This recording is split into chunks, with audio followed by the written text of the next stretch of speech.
How to change business name in TikTok Shop. So hello guys and welcome back to today's video.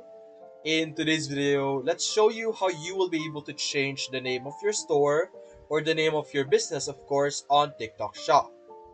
You could easily do it by simply looking over here on the left side. You can see all of these tabs over here. Navigate to the My Account option over here.